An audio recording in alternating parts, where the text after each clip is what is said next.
Vous fixez cet écran noir.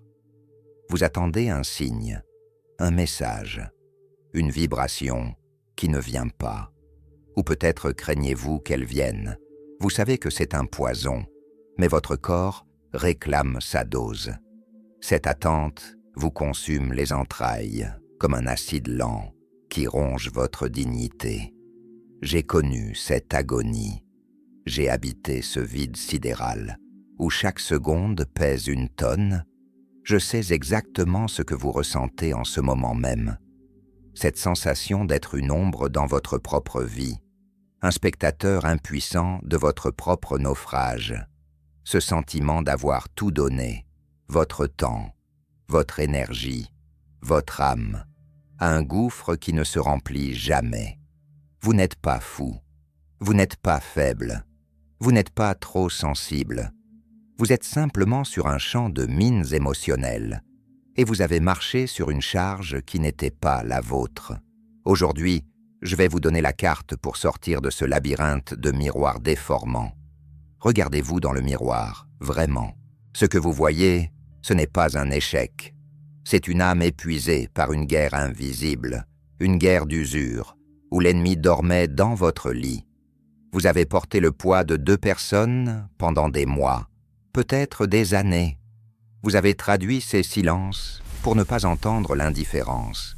Vous avez excusé ces colères volcaniques en les mettant sur le compte d'un passé douloureux. Vous avez soigné des blessures que vous n'avez pas infligées, sacrifiant votre propre santé pour un mirage. Vous êtes là, le souffle court, le cœur en miettes, à vous demander quand la paix reviendra. La vérité est brutale, mais elle est votre seule issue. La paix ne reviendra pas tant que vous chercherez la clé chez celui qui a verrouillé la porte et jeté la clé dans l'abîme. Vous vivez dans un brouillard mental, permanent, une purée de poids psychologique. C'est ce qu'on appelle la dissonance cognitive. Votre cerveau est scindé en 2. Votre cœur aime désespérément un souvenir, une version idéalisée de l'autre, mais votre corps, lui, ne ment pas. Il tremble devant la réalité. Il se contracte quand la porte s'ouvre. Il est en état d'alerte maximale. Vous essayez de réconcilier l'ange du début, celui qui vous comprenait sans parler, qui vous couvrait de compliments, qui semblait être votre âme sœur, avec le démon du présent, celui qui vous méprise, vous ignore ou vous insulte. Mais la révélation est là. L'ange n'a jamais existé. C'était un masque de théâtre, une construction sur mesure, une projection de vos propres désirs, de vos propres valeurs de loyauté et d'amour, qu'il vous a renvoyé comme un miroir pour vous capturer. Il a scanné vos failles, vos besoins de reconnaissance, et il a créé le personnage parfait pour vous séduire. Ce que vous avez aimé, c'est votre propre lumière reflétée par un prédateur. Pensez à ces moments de love bombing au début, ces messages par dizaines, cette attention constante, cette impression d'avoir enfin trouvé quelqu'un qui vous voit vraiment. Ce n'était pas de l'amour, c'était du repérage. Il étudiait votre topographie émotionnelle, il notait vos blessures d'enfance, vos complexes, vos rêves les plus fous, non pas pour les chérir, mais pour s'en servir plus tard, comme levier de manipulation. Chaque secret que vous lui avez confié est devenu une balle dans son chargeur. Aujourd'hui, quand il vous blesse, il sait exactement où frapper car vous lui avez donné la carte de votre cœur. Maintenant, passons ce prédateur au rayon X. Que se passe-t-il vraiment dans cette boîte noire qu'est sa tête quand vous disparaissez? Quand vous coupez enfin le contact, quand vous ne répondez plus à ses provocations passives-agressives, ce n'est pas de la tristesse qu'il ressent. Ce n'est pas le manque de votre présence, de votre rire ou de votre intelligence. C'est un choc systémique. Pour un narcissique, vous n'êtes pas un être humain avec des besoins, des rêves et une autonomie. Vous êtes une fonction, une source d'énergie, un approvisionnement. Vous êtes comme une batterie pour son ego défaillant. Sans votre regard, sans votre admiration, sans même votre colère, car votre colère prouve qu'il a encore du pouvoir sur vous. Il n'existe plus. Imaginez un acteur jouant une pièce tragique devant une salle totalement vide. Il s'agite, il crie, il pleure des larmes de crocodile, mais il n'y a personne pour applaudir, personne pour huer, personne pour valider sa performance. C'est sa plus grande peur, le néant, l'oubli. Le narcissique ne fonctionne pas par la connexion, mais par la réflexion. Vous étiez son miroir de secours, celui qui lui renvoyait une image de lui-même acceptable, voire grandiose. En partant, en imposant le no contact, vous avez emporté le miroir. Il se retrouve face à sa propre vacuité, face à ce trou noir intérieur qu'il fuit depuis l'enfance. C'est ce que Carl Jung appelait la rupture de la persona, ce masque social qu'il a mis des années à construire, cette façade de succès, de gentillesse ou de supériorité s'effrite. La structure s'effondre parce que la source d'énergie, vous, est coupée. Ce n'est pas de l'amour perdu, c'est un mécanisme de survie qui tombe en panne. Sans vous, il ne sait plus qui il est. Il n'a pas de moi authentique. Il n'a qu'une collection de masques volés, de traits de caractère empruntés à ses précédentes victimes. C'est pour cela qu'il devient fou, au sens clinique du terme. Il vérifie si vous êtes en ligne toutes les 10 minutes. Il scrute vos réseaux sociaux à la recherche d'un signe de faiblesse, d'une chanson triste, d'un changement de photo de profil. Il demande de vos nouvelles à vos amis communs, utilisant ce qu'on appelle les flying monkeys, les singes volants. Ces complices inconscients qui viennent vous rapporter ces paroles pour tester votre réaction. Ils vous diront « Il a l'air si triste, il ne comprend pas ce qui sait se passer. Tu devrais lui parler, juste pour clarifier les choses. Ne tombez pas dans le panneau. » Ces messagers sont les extensions de ces tentacules. Ils sont là pour briser votre mur de silence et ramener une information, une émotion, n'importe quoi qui puisse nourrir son besoin de contrôle. Le silence, pour lui, est une agression insupportable. Dans son monde, il est le soleil, et vous êtes la planète. Si vous sortez de son orbite, vous défiez les lois de sa physique personnelle. Il va alors multiplier les tactiques. Il va peut-être poster des photos de lui, rayonnant, dans des endroits que vous aimiez, pour vous montrer qu'il est heureux sans vous. C'est un mensonge. Un homme heureux ne passe pas son temps à mettre en scène son bonheur pour une audience qu'il prétend mépriser. Il va peut-être vous envoyer des messages accidentels destinés à quelqu'un d'autre ou vous appeler et raccrocher après une seule sonnerie.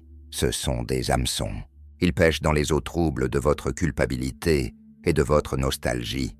C'est ici que commence la phase la plus dangereuse. La rage narcissique. Cette colère n'est pas celle d'un cœur brisé par la perte d'un être cher. C'est la fureur d'un tyran à qui on a retiré son jouet préféré, ou celle d'un propriétaire dont l'esclave s'est enfui.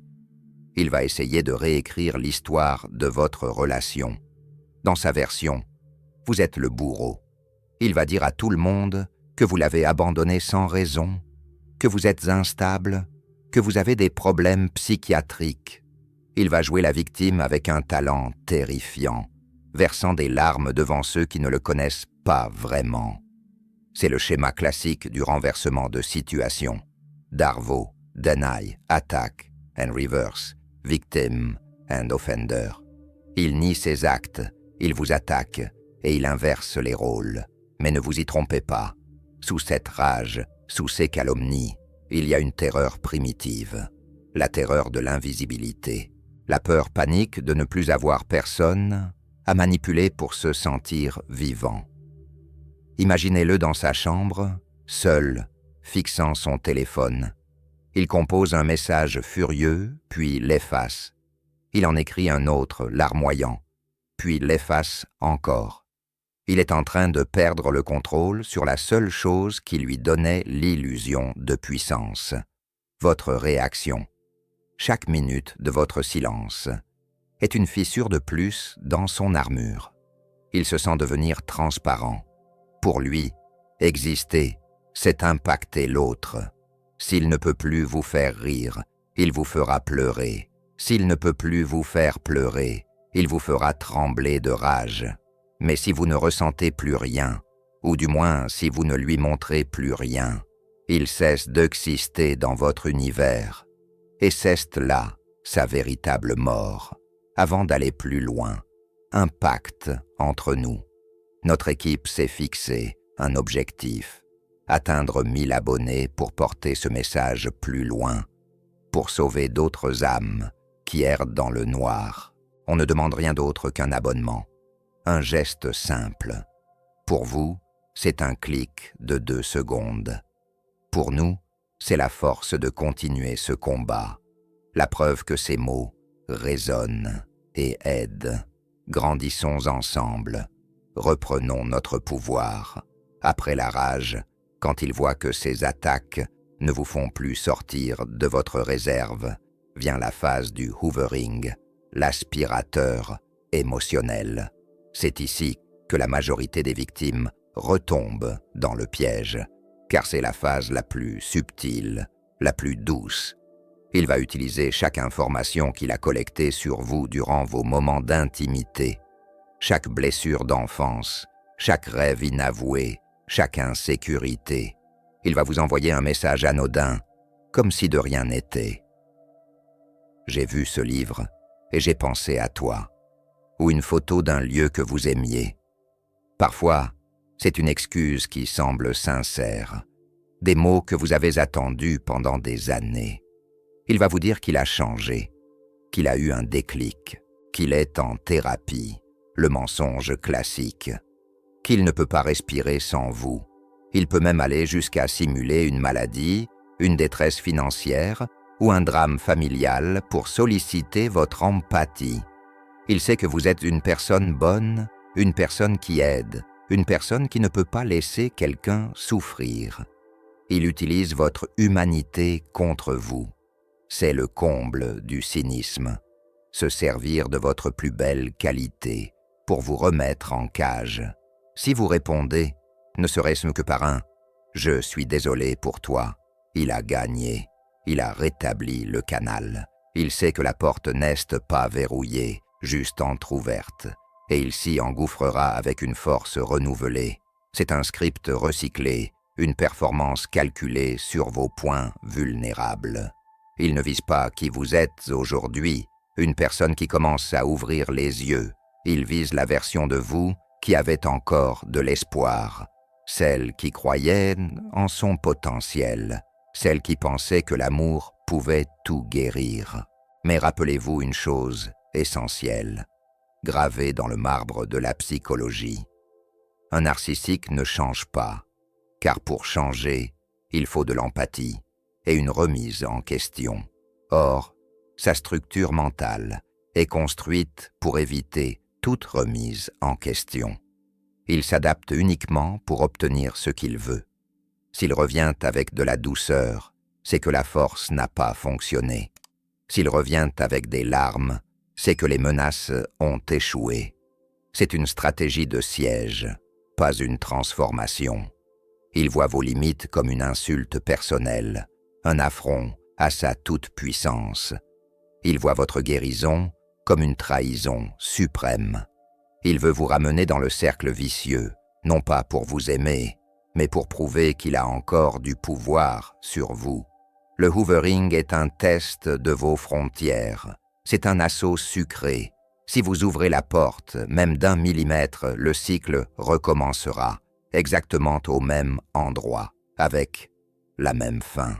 Mais cette fois, la dévaluation sera plus rapide, plus brutale, plus humiliante, parce qu'il voudra vous punir d'être parti.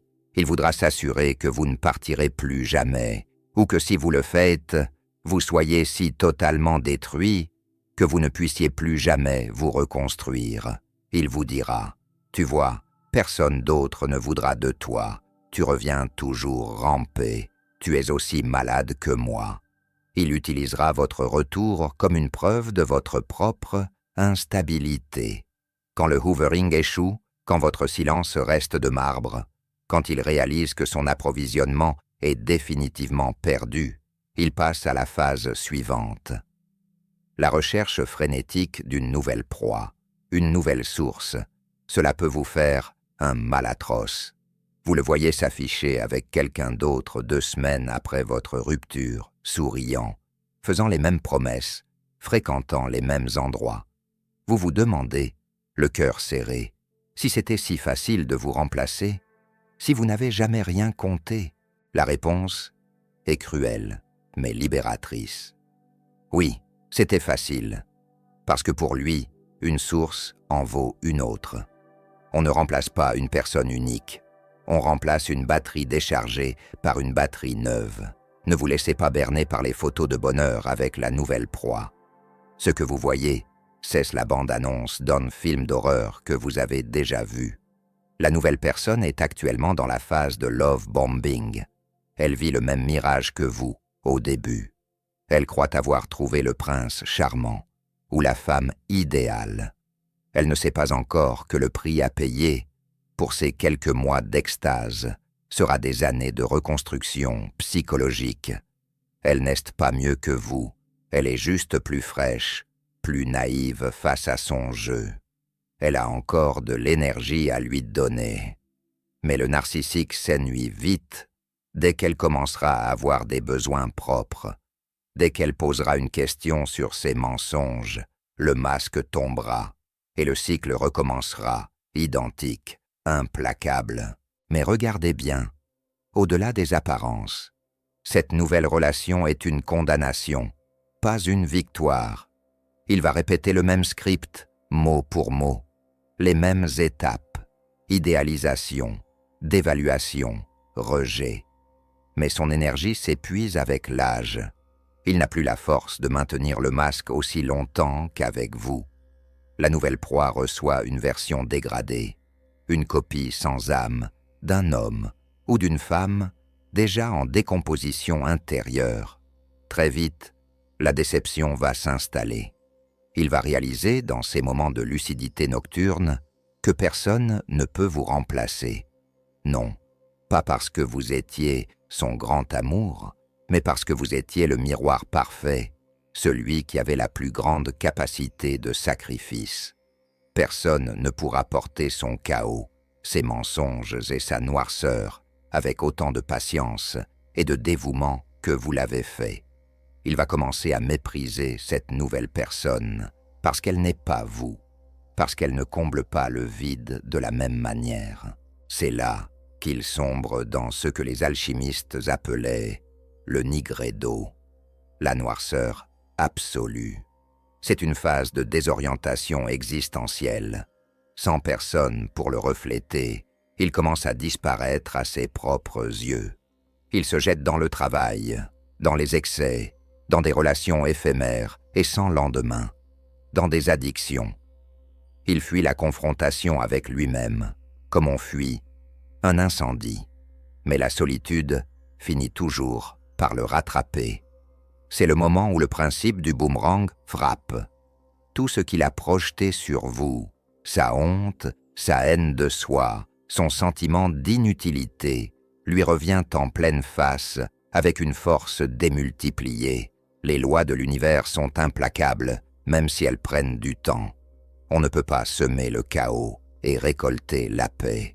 On ne peut pas détruire des âmes, briser des familles et piétiner des cœurs pour ensuite espérer construire une vie solide et sereine. Sa vie devient une succession de ruines fumantes, un théâtre d'ombre où il finit par être le seul spectateur de sa propre déchéance. Il vieillira seul, entouré de gens qu'il manipule mais qui ne l'aiment pas, car on ne peut pas aimer un vide.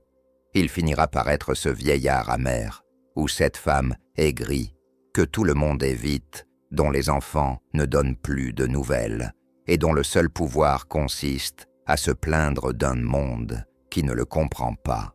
c'est sa destination finale. Vous n'êtes que de passage dans son enfer. Lui, il y habite. Vous, pendant ce temps, vous renaissez. La douleur atroce que vous ressentez n'est pas celle de l'agonie, c'est celle de l'accouchement. Vous mettez au monde, dans la douleur et les larmes, une nouvelle version de vous-même, une version qui a des limites en titane, une version qui sait dire non sans trembler, une version qui a compris, à la dure, que l'empathie sans frontières est une forme d'autodestruction. Votre guérison ne viendra pas d'une excuse de sa part, car il est incapable de sincérité. Elle ne viendra pas d'une explication rationnelle, car sa logique est celle d'un prédateur. Elle viendra de votre décision souveraine de ne plus jamais, au grand jamais, être un miroir pour quelqu'un d'autre. Le processus de guérison est une détoxication. Vous devez évacuer le cortisol et l'adrénaline qui ont inondé votre système pendant des mois. Vous devez réapprendre à votre système nerveux que vous êtes en sécurité. Cela passe par des choses simples. Dormir, manger, marcher dans la nature, ne plus regarder son profil, bloquer son numéro définitivement. Chaque fois que vous résistez à l'envie de savoir ce qu'il fait, vous musclez votre volonté. Chaque fois que vous choisissez de prendre soin de vous, plutôt que de ruminer sur ses trahisons, vous récupérez un morceau de votre âme. Voici les piliers de votre reconstruction, plus détaillés que jamais. Premier pilier, la reconnaissance chirurgicale des schémas. Observez l'écart abyssal entre ses paroles et ses actes. La parole est un outil de manipulation. L'acte est la seule vérité. S'il dit qu'il vous respecte mais qu'il fouille votre téléphone, ou vous humilie en public, croyez ses actes. S'il promet de changer mais qu'il recommence le lendemain, croyez ses actes. Apprenez à identifier les techniques. Le gaslighting, vous faire douter de votre mémoire. La triangulation, utilisez une tierce personne pour vous rendre jaloux. Le traitement par le silence. Une fois que vous voyez les fils de la marionnette, il ne peut plus vous faire danser. Analysez froidement ses cycles. Vous verrez qu'il n'y a aucune originalité dans sa méchanceté. C'est un robot émotionnel qui exécute un programme obsolète. Une fois le code déchiffré, le magicien n'est plus qu'un petit homme triste derrière un rideau. Deuxième pilier, le cercle sacré des limites. Fixer une limite n'est pas un acte d'agression. C'est un acte de survie. C'est définir où vous finissez et où l'autre commence. Apprenez à dire non comme une phrase complète. Vous n'avez pas à vous justifier. Vous n'avez pas à expliquer pourquoi vous ne voulez pas sortir, pourquoi vous ne voulez pas répondre au téléphone, pourquoi vous ne voulez plus le voir. La justification est une faille dans laquelle le narcissique s'engouffre pour vous manipuler. Si vous donnez une raison, il la discutera. Si vous donnez une émotion, il la minimisera. Si vous donnez un fait, il le niera. Alors, ne donnez rien. Votre silence est votre forteresse. Apprenez à être ennuyeux pour lui, ce qu'on appelle la technique de la pierre grise, Greyrock. Devenez aussi peu intéressant qu'un caillou au bord de la route. Pas d'émotion, pas d'information, pas de réaction. Il finira par chercher une source plus amusante. Troisième pilier, l'autocompassion radicale. Vous avez survécu à un enfer psychologique que peu de gens peuvent imaginer. Soyez doux avec vous-même, comme vous le seriez avec un enfant blessé. Ne vous blâmez pas d'être resté si longtemps. Ne vous flagellez pas d'avoir cru à ses mensonges, d'avoir pardonné l'impardonnable. Il est un professionnel de la tromperie, un ingénieur du chaos. Vous étiez simplement un être humain, avec un cœur ouvert, une capacité d'aimer et une envie de croire au meilleur chez l'autre. Ce n'est pas une faiblesse, C'est votre plus grande qualité, celle qu'il a essayé de vous voler. Pardonnez-vous d'avoir eu besoin d'amour. Pardonnez-vous d'avoir été vulnérable. La vulnérabilité est une force dans un monde sain. Elle n'est une faiblesse que face à un prédateur. Mais vous n'êtes plus face à lui. Vous êtes face à vous-même. 4e pilier, la consolidation de l'identité. Qui étiez-vous avant que ce parasite n'entre dans votre vie? Quels étaient vos rêves, même les plus fous? Quelles étaient vos couleurs préférées? Celles que vous avez cessé de porter parce qu'il ne les aimait pas. Le narcissique a essayé d'effacer votre personnalité pour la remplacer par un reflet de ses propres besoins. Il a voulu faire de vous un satellite tournant autour de sa planète sombre. Reprenez chaque morceau de vous-même, même ceux qui vous semblent insignifiants.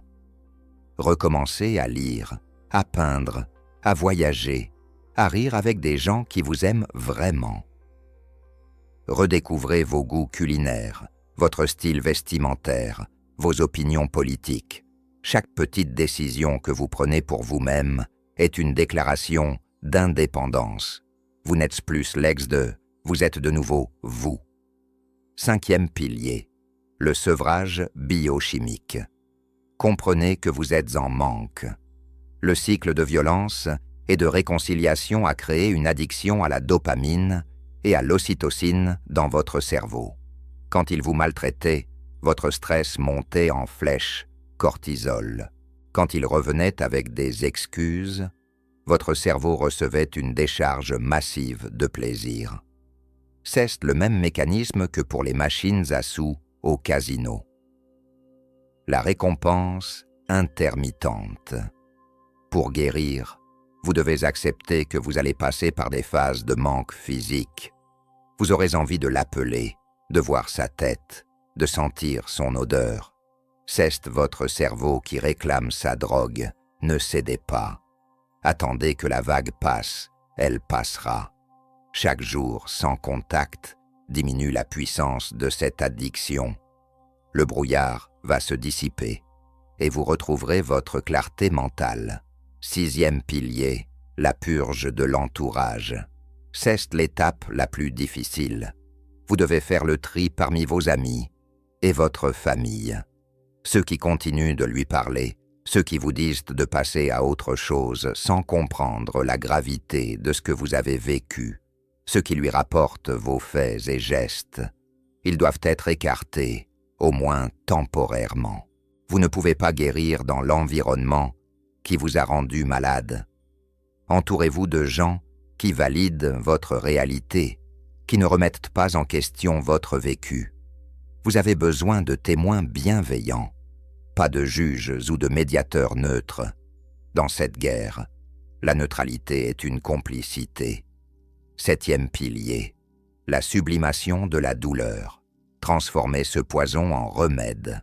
Utilisez votre expérience pour devenir plus conscient, plus fort, plus empathique envers vous-même. Écrivez votre histoire, non pas pour vous plaindre, mais pour l'analyser. Faites du sport pour évacuer la rage accumulée dans vos muscles. Engagez-vous dans une cause qui vous tient à cœur. Le narcissique a voulu vous détruire.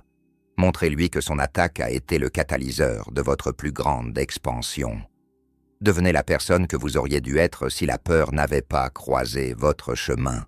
Chaque pas que vous faites vers vous-même, chaque matin où vous ne vérifiez pas son profil, chaque fois que vous choisissez votre bien-être plutôt que sa validation, est une défaite cuisante pour lui. Chaque sourire authentique qui revient sur votre visage est une preuve de votre victoire. Vous n'avez pas besoin de vengeance sanglante.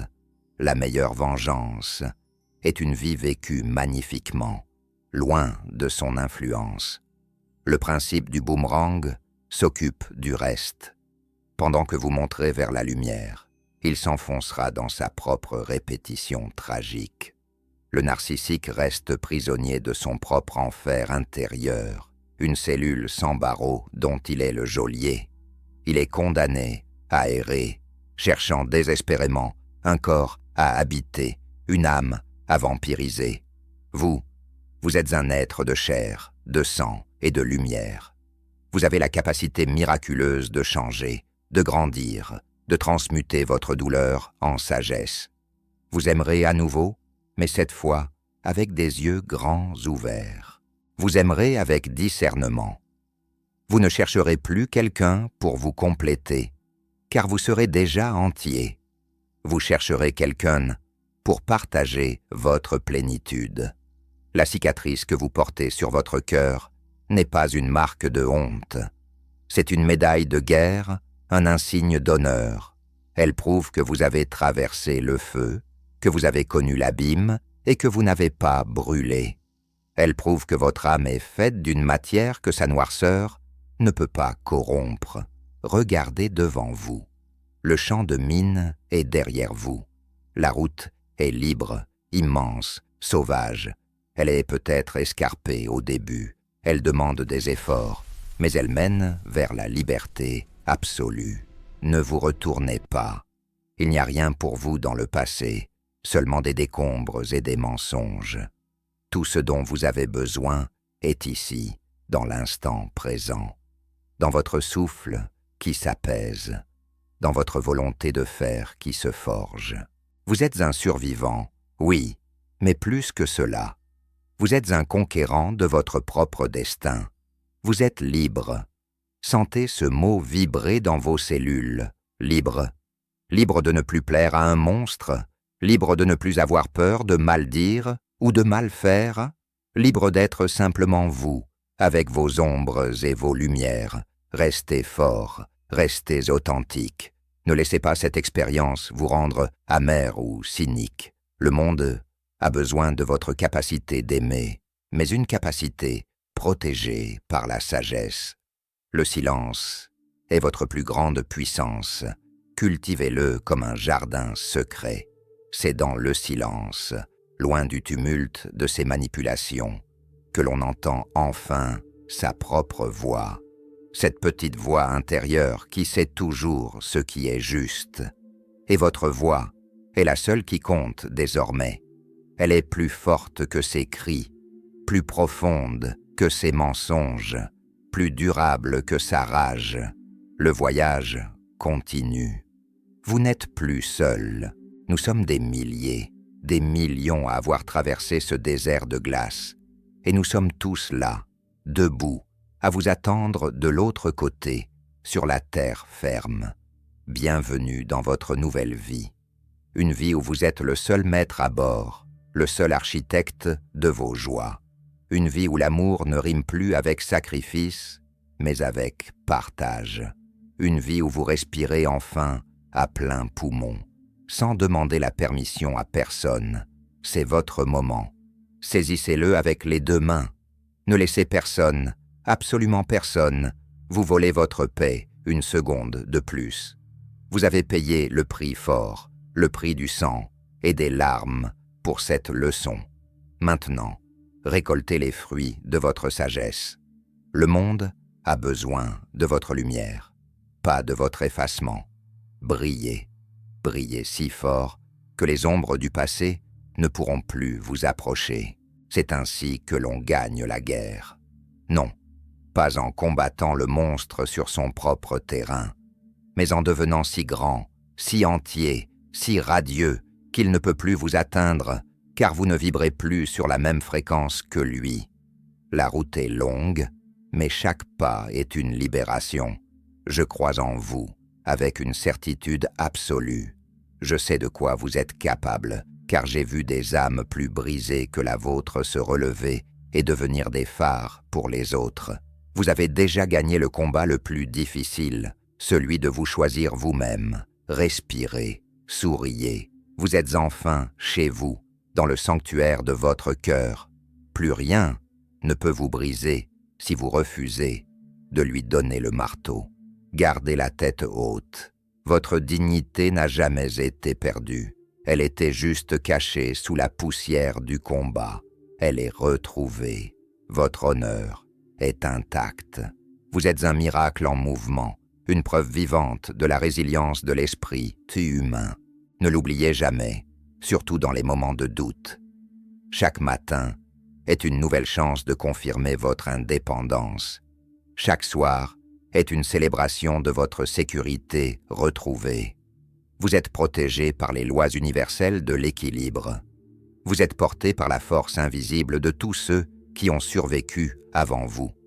Le passé est une leçon de géographie de l'âme.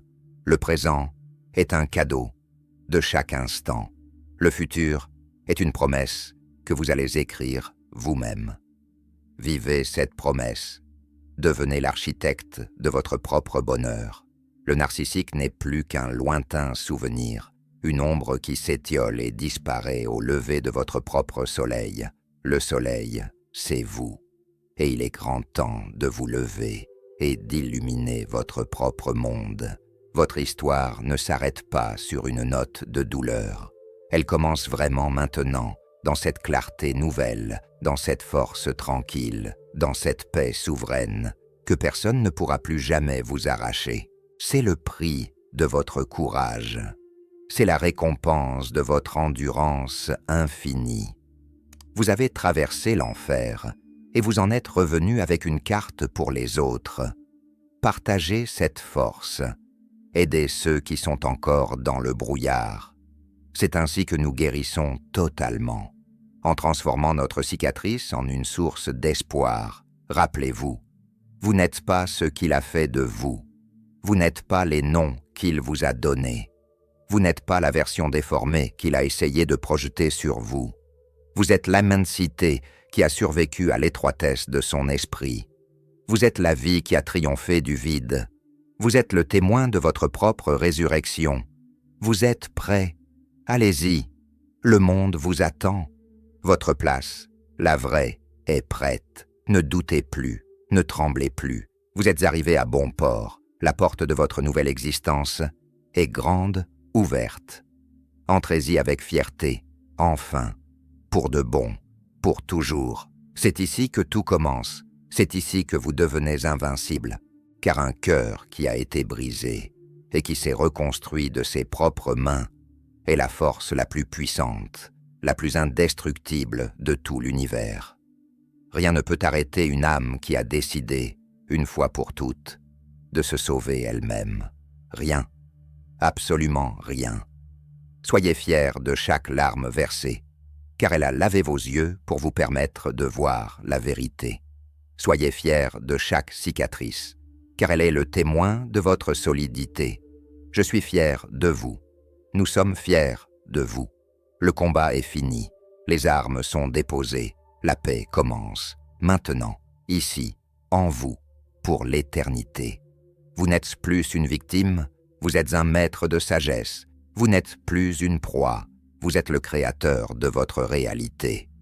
Le silence n'est plus un vide, c'est une plénitude. L'absence n'est plus un manque, c'est une libération. L'avenir n'est plus une menace, c'est une page blanche que vous allez remplir de couleurs vibrantes, de rires sincères et d'amour véritable. Regardez vers l'horizon. Le ciel s'éclaircit. La tempête est passée. Il ne reste que la terre fertile, prête à recevoir les graines de votre nouvelle vie. Plantez-les avec amour. Arrosez-les avec patience. Et regardez-vous fleurir plus beau, plus fort, plus vivant que jamais. C'est votre destin. C'est votre héritage. C'est votre vérité. Fin de la transmission. Vivez, brillez, soyez. Pour vous et pour personne d'autre. La liberté est votre nouvelle demeure. Habitez-la pleinement. Vous l'avez méritée. Vous êtes enfin véritablement libre.